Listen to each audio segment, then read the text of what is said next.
la endleleni uhanja kusetshenzwe ibandla ukuthi lo ubizwe nguSimakade ngoba akakwazi ukuba nokuthula umfundisi enhlizweni yakhe ungekho akwenzayo ebandleni kube mnandi nje kuyena insuku ziyafana lwayizolo lufana nolwakuthanga lufana nolwanamhlanje umebizwe nguNkulunkulu kuba khona umehluko ngoba usuke sethweswe umthwalo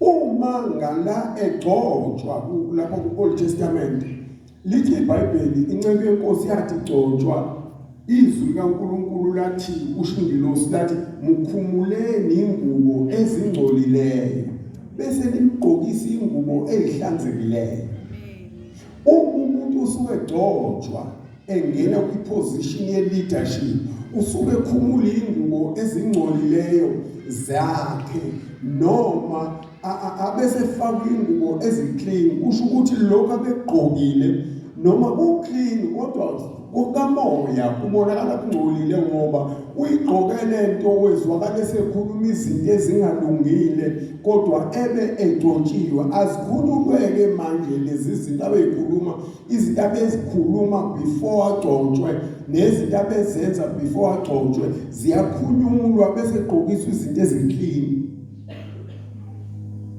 Mina ngiyababona abantu bejaha ukubonga abefundisi akusiyona indawo emnandi akuyona ngoba noma ngabe uhleli wena uhlale udlinza ngento oyibonayo ingakho ingane zami nje ziyezinquma ukuthi uma ngabe zisipha imali makuphela inyanga kwenzeka zisiphosa ayithanda ukuyifaka kwi-account yami zithanda ukuyifaka kwi-account kamama ngoba bathi mina ngizothenga iy'ntambo zamamangi ngaleyo mali ungcono bayiphose ngapha bese bangitshela baba sikhona imali esiyifakile lapha kumama bese iyaqala-ke iyosebenza ngoba inkinga baya-understand ukuthi umthwalo enginawo yibandla likaNkulunkulu.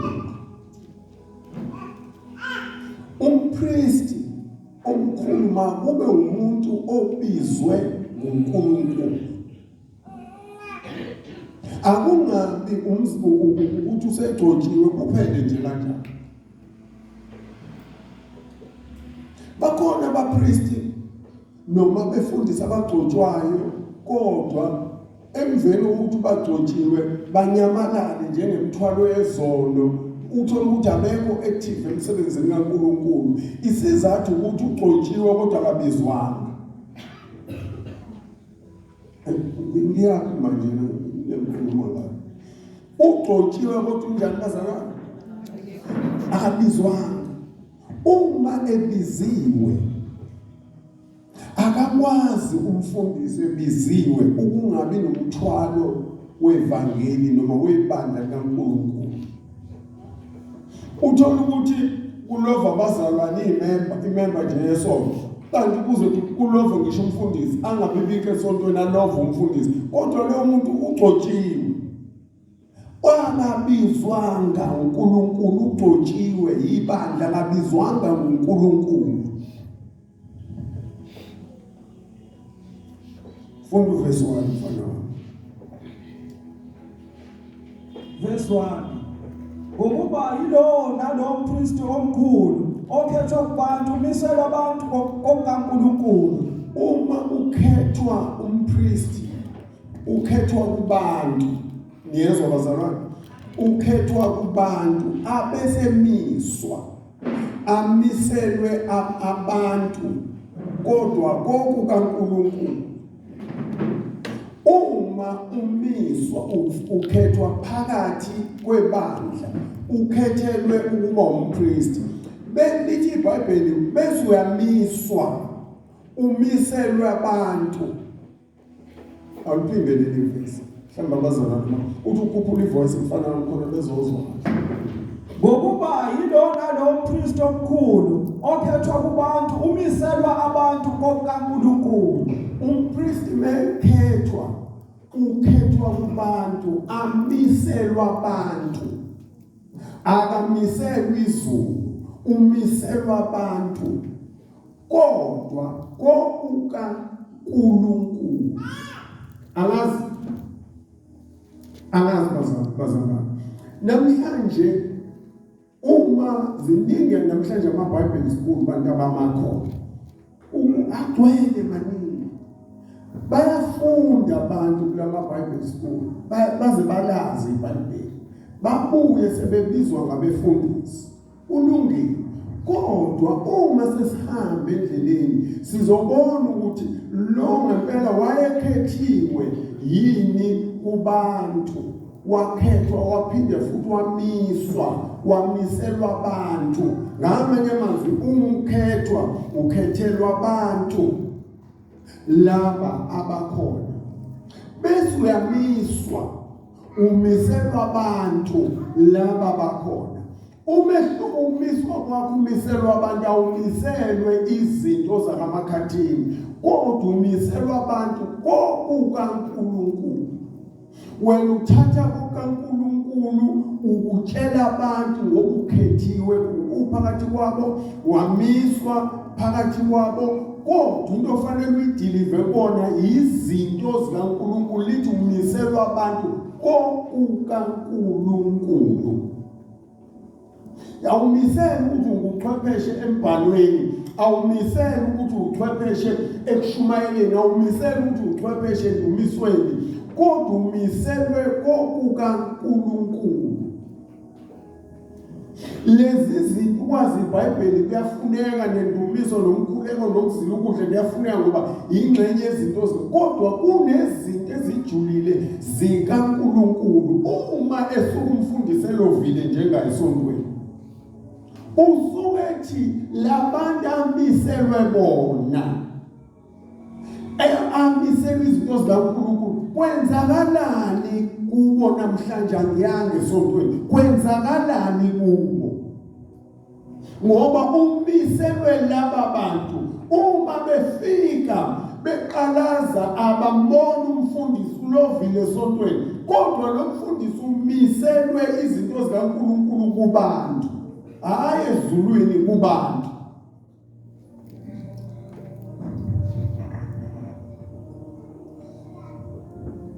Yingakho noma ngikhathele kangakanani ngisuke ngazi into eyodwa ukuthi ebandleni uNkulunkulu angithuma kulo bakhona ababili abathathu angathi mabenqangibonanga balimali.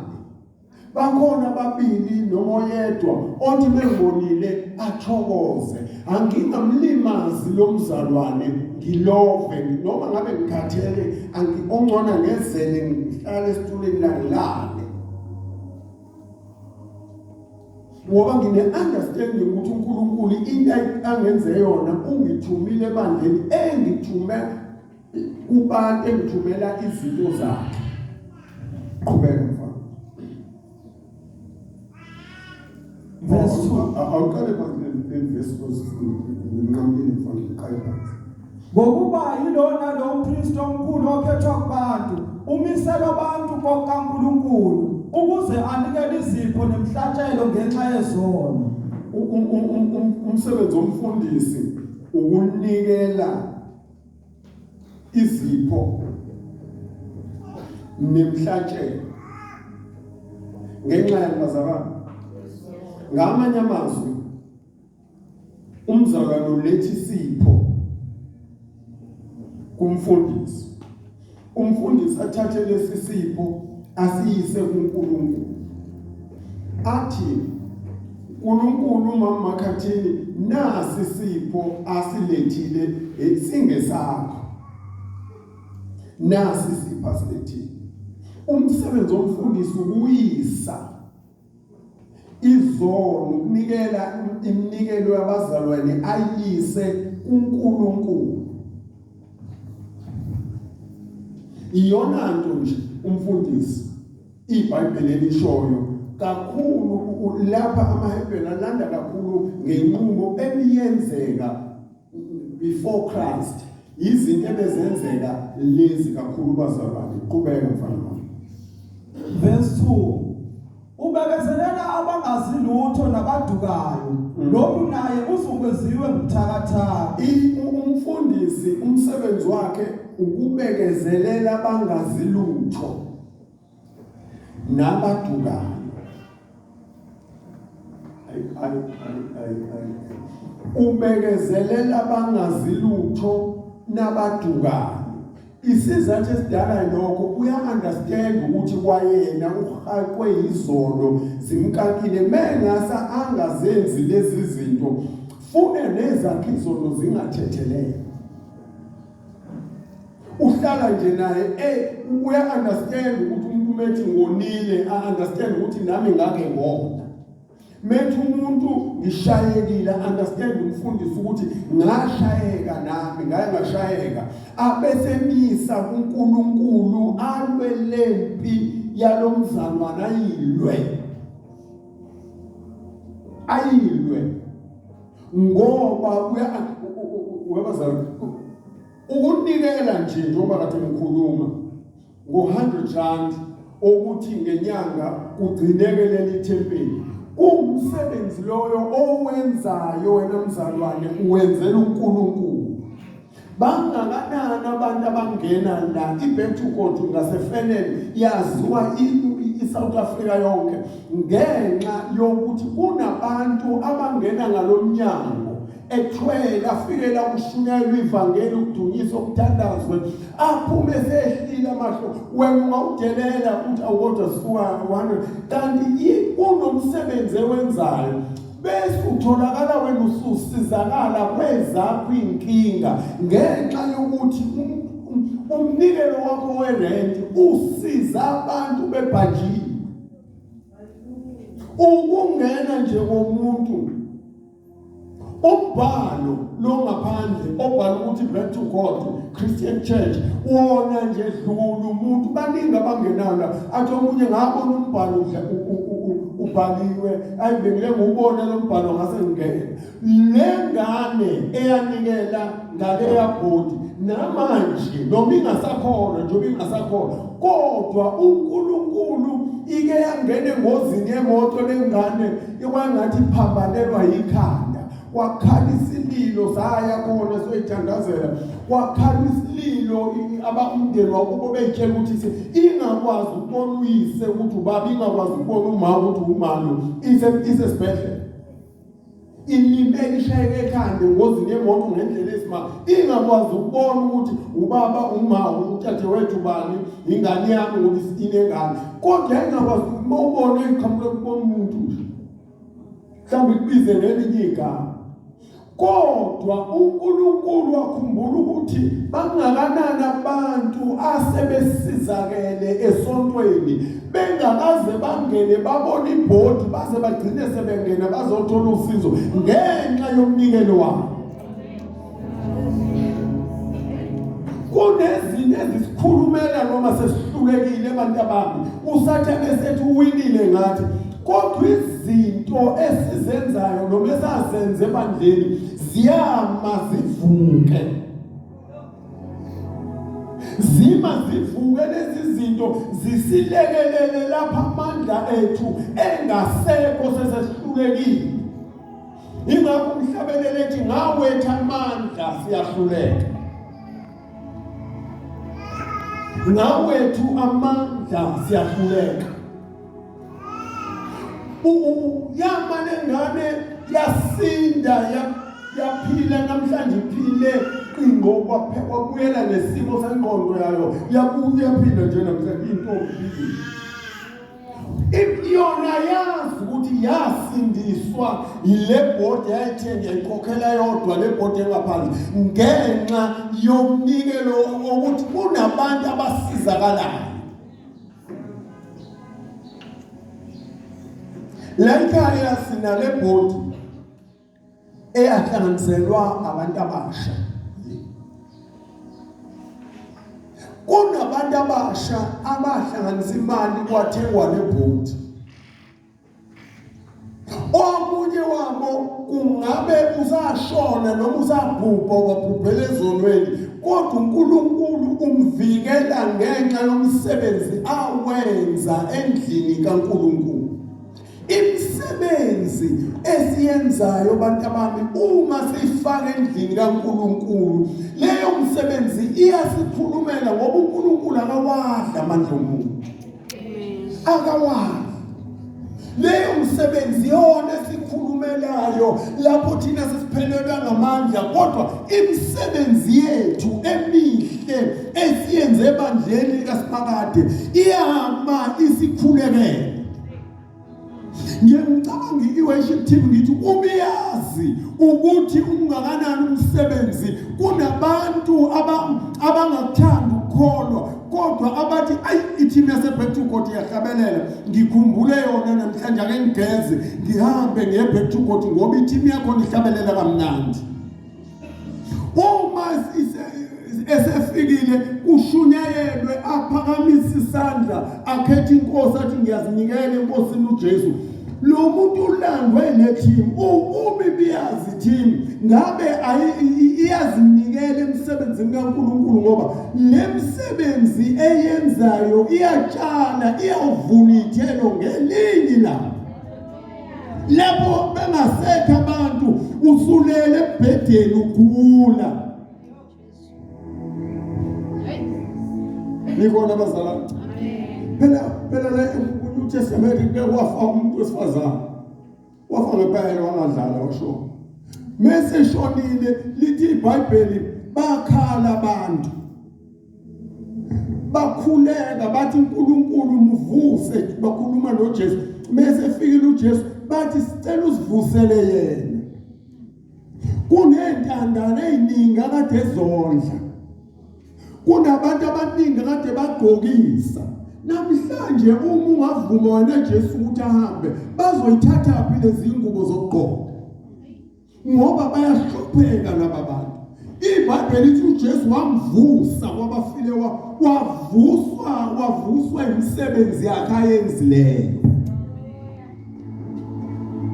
Imisebenzi yomuntu nomuntu emihle iyamlandela kanti nemibi futhi iyamlandela.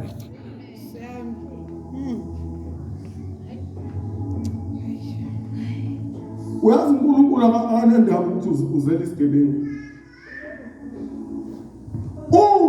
Uma walesi sigebengu, ubaba walesi sigebengu enza kahle, uNkulunkulu kwasivikele sesihlaselwa. Sihlaselwa kufanele ungabe sifile, siphunyuke kuthi ngemva kwalokho abantu baqoqa bathi hayi kodwa bengeyona into esingaze simulala uSibani ngani.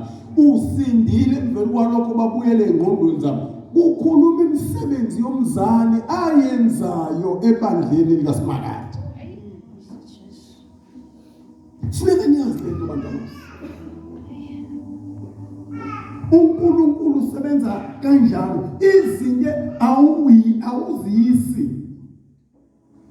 Lezinto uNkulunkulu ziletha ethempelini likaSimakade. Umfundisi ngenxa ukuthi umisiwe, wamiselwa ibandla, kodwa ezintweni zikaNkulunkulu akukhulumayo umfundisi kunomthelela kuza straight kuloyo muntu osuke enze kahle noma ezofuna usizo. Into ayikhulumayo umfundisi yiyo leza kuwena. Nikhona abazalwane? Kodwa ngifuna ukulinganisa ngayo.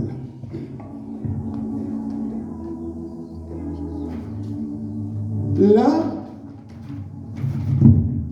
kunalamaduku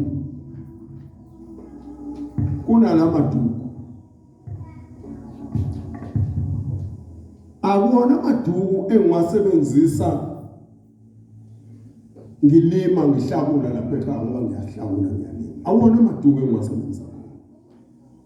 Amaduku lawa kuze ngiwacele ebandleni, ngiwacelisa ukuthi ngiyajuluka mangiphambi kwebandla ngiphatha mina amaduku awu2 zonke insuku ngoba la ngixaka ithawula. So uma ngishumayela, uma ngihamba nginento ukuthi mhlawumbe isikhathi ngilibekela noma mhlawumbe ngilibekela mangidrive imoto mase ngiphume emotweni liwe, ithi inhliziyo yami uyicebo likaNkulunkulu leli ncomeka ukuthi ahambe lamaduku abuya shabalala kuzibandla.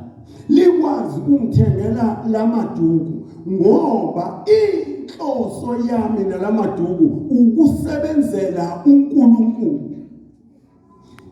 Ungathenga lamaduku wena ubona uthengela amaduku wadelele, ayisiphe simangalisayo phambi kaSimakade, ayisiphe ngoba iduku kimi lithuluzi lokushumayela. Ngamanye amazwi ufana nomuntu ofike ngingasenalo ithuluzi lokushumayela, wasukuletha iduku kwase kuya amandla kimi ukuthi ngiqale phansi ngigijime ngishumayele. Umuntu ongisizile yilo mthengelele liduku. Uthi umpostoli Paul abekhuluma webhalela uTimotheo uthi ningimawusuza kimi ndodana uze ungamshiyi uze naye ngoba uwusizo kimi ekushumayeleni kwami. Kunabantu emsebenzini kaNkulunkulu abawusizo endleleni kaSimakade, akudale ukuthi umsebenzi kaSimakade uqhubeke, abawusizo. Abanye abakhulumi kakhulu kodwa nje bawusizo endleleni kaSimakade. Igcine ibandla selivulekelwa izibusiso libona uNkulunkulu ngenxa nje lomzalwane owusizo. Jesus, kunabantu aba-rich noma abanayo imali kodwa abangafisi eyabo imali isebenze edingweni zikaNkulunkulu. Abangafisi ukuthi isebenze edingweni zikaNkulunkulu. Abangafisi. Lo mzalo lo ngithengela isuti. Uke wagula kanzima. Sezongithengela amasuti awu2. Uke wagula kanzima. Wasinda. Ngithi mangikhuluma nasikhuluma ocingweni ngithi mama uze wazi ukuthi imisebenzi oyenza kuNkulunkulu uma ngisuke ngimile phambi kwebandla, ibandla lingibona ngiclean, belithi ibandla kuzoba clean umfundisi wethu, lolo duma luvikini luyabuwe ongenze mina ngaclean ukuze ibandla likwazi ukungilalela lamukela into engifundisayo. Udumo luyabuye. Ingakho uzothulela usesibhedlela uzwe kubuya manje kumangale ngisho dokotela ukuthi usafave kanjani kule bengakafanele uvele uvuke iqinqo kanti sekukhuluma imisebenzi. Ibandla umfundisi umiselwe ibandla kokukaNkulunkulu noma yini umfundisi ayikhulumayo ukhuluma izinto noma uyakusola noma uyakuthethisa, akakuthethisi ngoba ekuzonda kodwa inkinga ukuthi ulungisa wena ukulungisela uNkulunkulu ngoba umiselwe ibandla kokukaNkulunkulu. Angazi babusithutha iyezohamba. Uma ngisola babusithutha angisoli ngoba ngisola makukhona la ngisola khona, kodwa ngisola ngoba mina ngimiselwe ukuthi ngikulungise, hayi entweni zomndeni kodwa ngikulungisa phosi kaNkulunkulu. Mhlawumbe niyezwa bazalwane. Ingakho mina nginandaba mina mawungifika kwakho kushoniwe ubeka amakhandlela khona ihlahla ubeka ihlahla kuthiwa sesiyathatha manje siyahamba, mina ngingeni la. Ngeke uzungizwe nje ngikhuluma emngcwabeni ngishaya ihlahla ngishaya amakhandlela ngishaya zonke izinto, angingeni lapha mina ngibizelwe ukuthi ibandla ngilitshele kokukaNkulunkulu. uNkulunkulu yodwa into angifundisa yona akazwani nesono.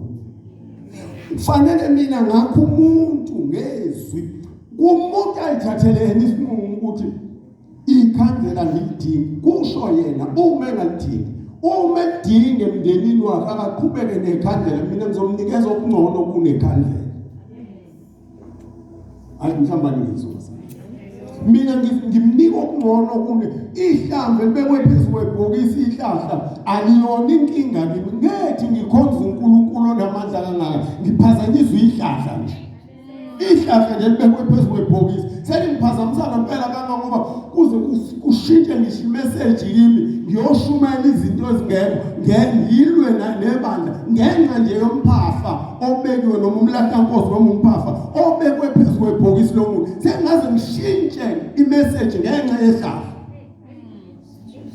Abazalwane akesi-understanding kahle. Sifike sithi uJesu wethu unamandla, simtusa.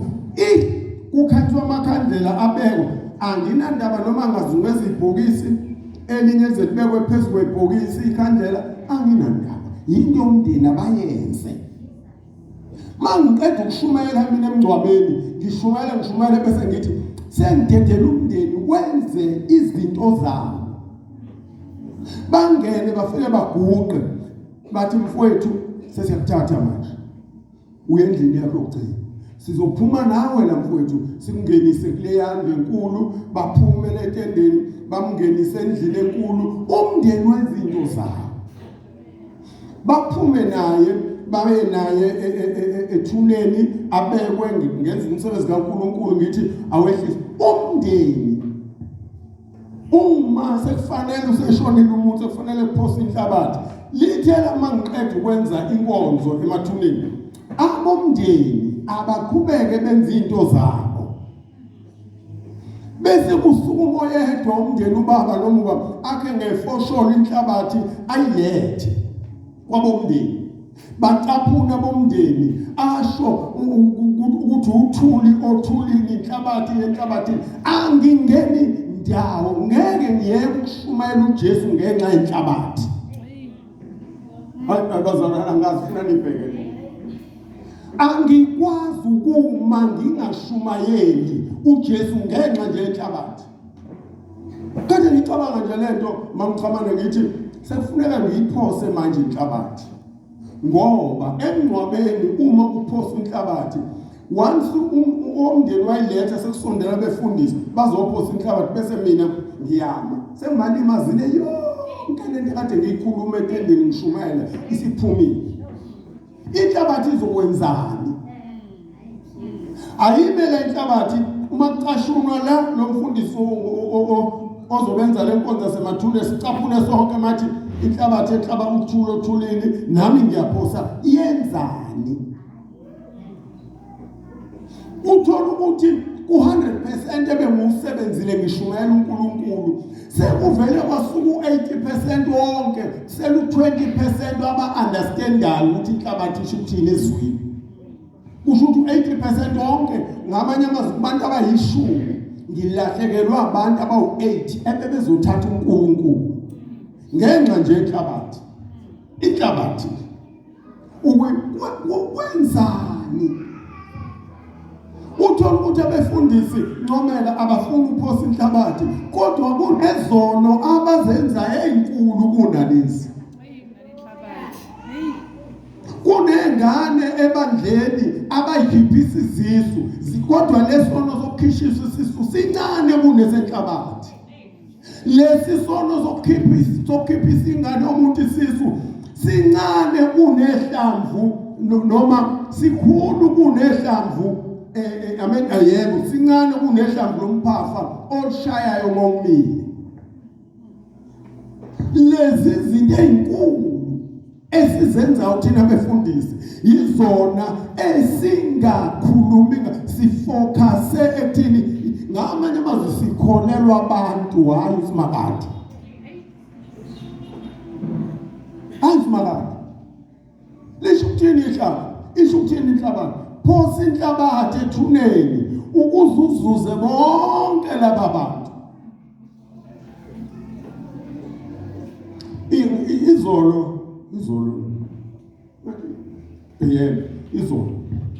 khona umama lapha eSiphingo umngani kamama siyamthathela impahla khulume lo mama cela simthathele amakhabethe uthenga amakhabethe finish yakwa lapha ngakuthini uthe usebenza la eNew Germany siyamthathela kuhamba namakoti wabakhe sesiyakhuluma kuyangibuza ngibona ngathi kuyabonakala ukuthi ngisindisiwe ngoba ngibona ngomngani wami usho umama ngafika badelele amakhosikazi lapha eSiphingo ngisho yena kodwa yena afike sathi igazi lami lelakhe lezwana nisindisiwe yini bese ngithi mina ayisindisiwe mama athi ngiyabona ukuthi nisindisiwe sathi xoxa endleleni bahleli labo bakhe nomakoti wabakhe manje ke awungitshela mina ngikhongeza yona mina usho mina ngikhonze zayo awungitsheleke manje ke baba ukuthi ma ngishonelwa ubaba ubaba usiyajika yini abe idemon ngoba eseshone ngithi mina cha ngeke azajika uma kuukuthi wayezwa umfundisi othile oyeshumayela lithi abafileyo bangamademoni wokwazi ukuthi lo mfundisi lento ayishumayelayo umpostoli Paul noPetro ushumayela izinto zamademoni ngoba nabo bafa finish umuntu nje meke wafa umuntu uyidemoni kusho ukuthi nawe lento oyishumayela ushumayela izinto zamademoni ngoba oJohane noPetro nabo bonke abekho nje mangikhuluma nje bafa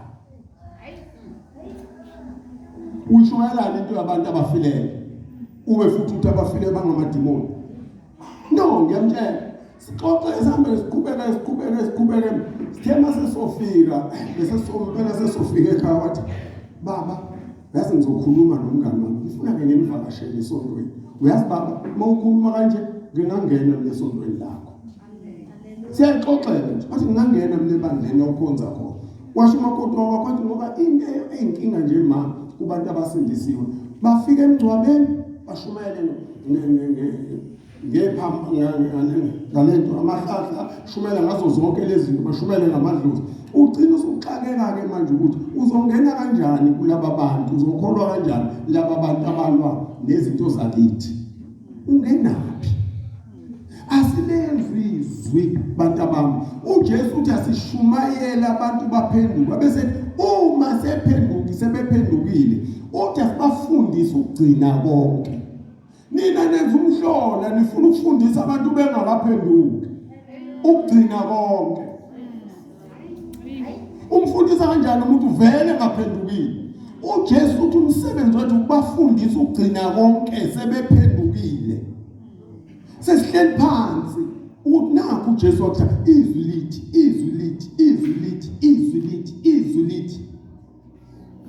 ngiyayithi lapha eBridge nangu umfundisi uxulu khona eBridge yaseshobeni khona umfundisi namhlanje ubaba Mabugasa umfundisi namhlanje wathi silaphana weza ngithi ngoba iPascal lo khepha abantu abasha ekseni nje weza laphana ekhonza St John's weza wazohlala noba uNkonye lapha noba ubiyasi behleli lapha eminyango ekseni mina ngangilele emotweni hayi ba cha ukuthi uyangidinga baxoxe bese hayi ngesivuso uba bangivuse emotweni uma bengivuse emotweni ubaba uGasa uxakwe into eyodwa ukuthi uyakuthanda ukukhona yena useSt John's kodwa unovalo lokuthi la ensindisweni ushawa abantu abangasekho leyo nto imbangile wathi mina nonkosikazi wami